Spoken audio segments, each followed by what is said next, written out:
Hi, I am Sam Yogi.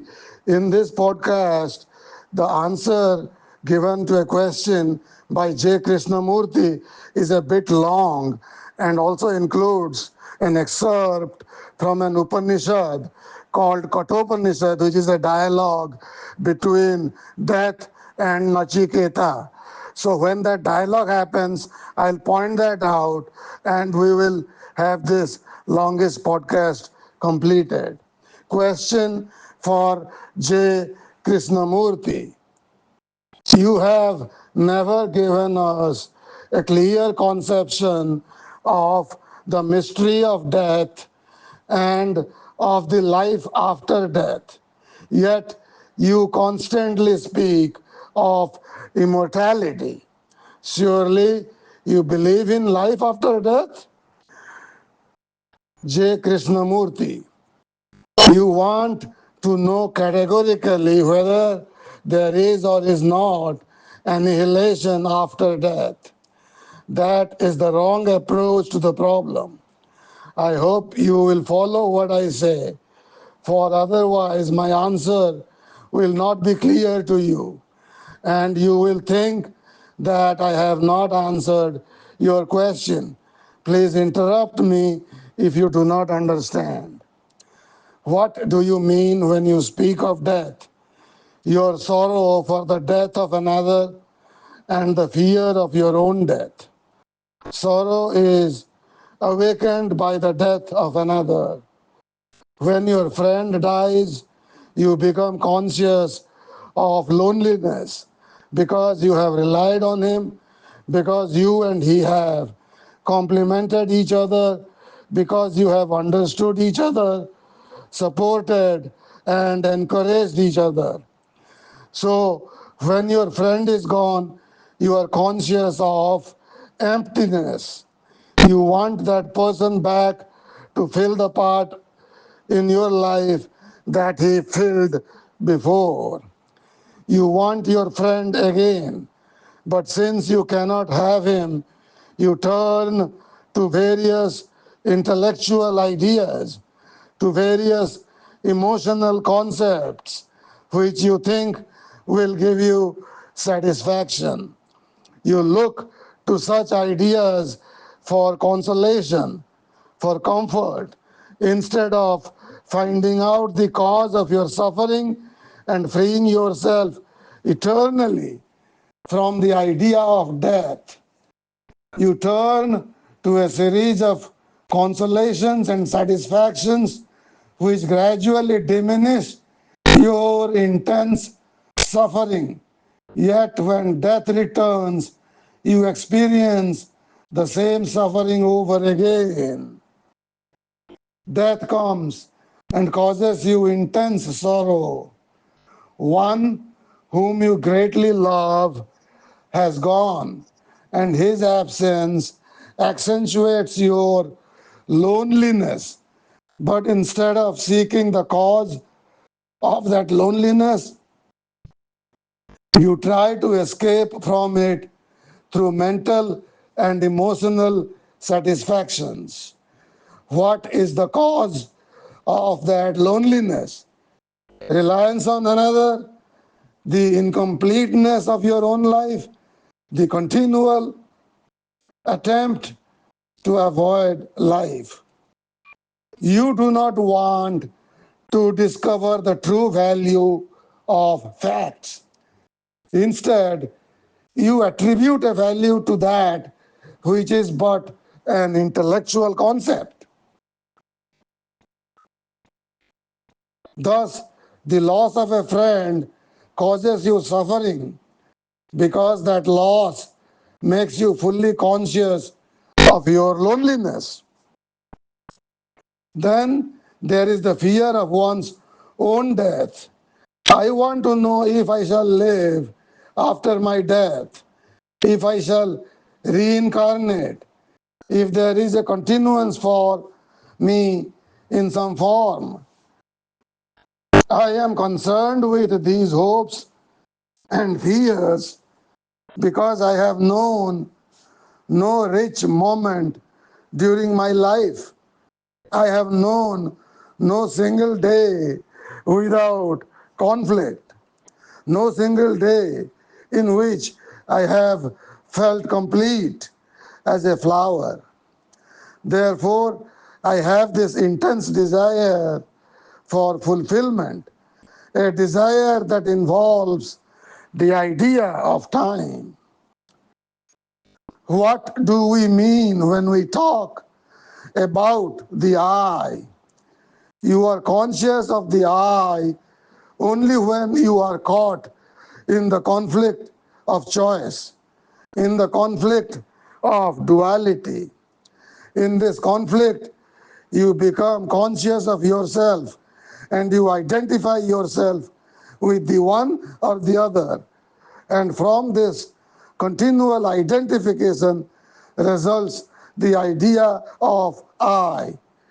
Please consider this with your heart and mind, for it is not a philosophical idea which can be simply accepted or rejected.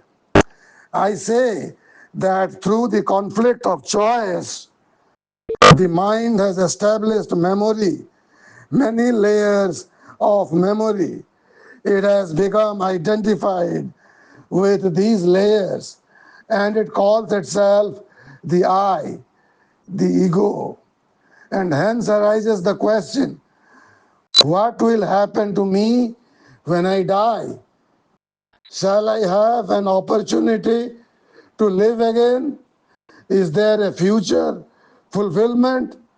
To me, these questions are born of craving and confusion. What is important is the freeing of the mind from this conflict of choice. For only when you have thus freed yourself can there be immortality. For most people, the idea of immortality is the continuance of the I without end through time. But I say such a concept is false. Then you answer, there must be total annihilation.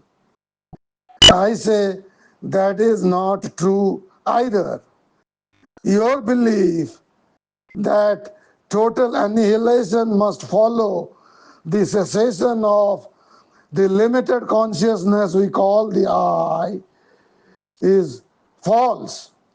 You cannot understand immortality that way, for your mind is caught up in opposites. Immortality is free from all opposites. It is harmonious action in which the mind is utterly freed from the conflict of I. I say there is immortality, immortality which transcends all our conceptions, theories, and beliefs.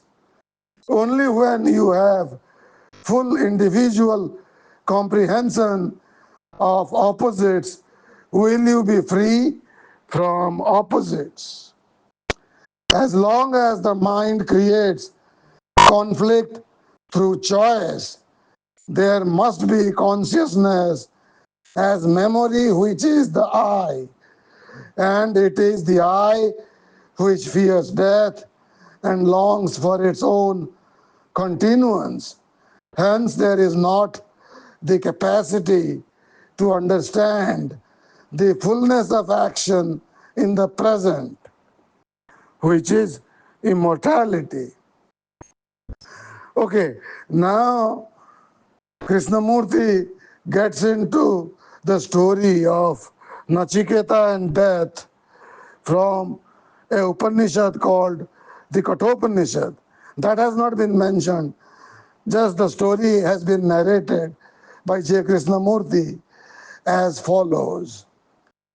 A certain Brahmin, according to an old Indian legend, decided to give away some of his possessions in the performance of a religious sacrifice.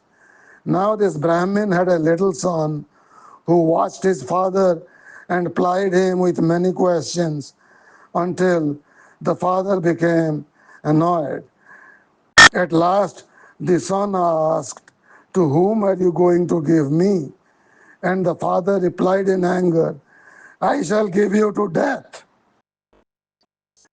Now it was held in ancient times that whatever was said had to be carried out.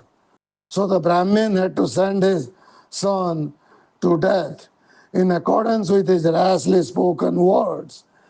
As the boy made his way to the house of death, he listened to what many teachers had to say about death and life after death. When he arrived at the house of death, he found that death was absent. So he waited for 3 days without food, in accordance with the ancient custom which forbade eating in the absence of the host. When at last death arrived, he apologized humbly for having kept Abraham in waiting, and as a token of regret, he granted the boy any 3 wishes that he might desire. For his first wish, the boy asked to be returned to his father. For his second, he requested that he be instructed in certain ceremonial rites. But the boy's third wish was not a request, but a question. "Tell me, death," he asked, "the truth about annihilation. Of the teachers to whom I have listened on my way here, some say that there is annihilation. Others say that there is continuity. Tell me, O death, what is true?" "Do not ask me that question," replied death. But the boy insisted. So, in answer to the question, death taught the boy the meaning of immortality. Death did not tell him whether there is continuity, whether there is life after death, or whether there is annihilation. Death taught him rather the meaning of immortality. So the story ends here, and Krishnamurti continues with the answer to the question. You want to know whether there is continuity. Some scientists are now proving that there is. Religions affirm it. Many people believe it, and you may believe it if you choose. But to me, it is of little importance. There will always be conflict between life and death. Only when you know immortality is there neither beginning nor end. Only then does action imply fulfillment, and only then is it infinite. So I say again, the idea of reincarnation is of little importance. In the I, there is nothing lasting. The I is comprised of a series of memories involving conflict. You cannot make the I immortal. Your whole basis of thought is a series of achievements, and therefore a continuous effort, a continuous limitation of consciousness. Yet you hope in that way to realize immortality, to feel the ecstasy of the infinite. I say that immortality is reality. You cannot discuss it. You can know it in your action, action born of the fullness, the richness of wisdom.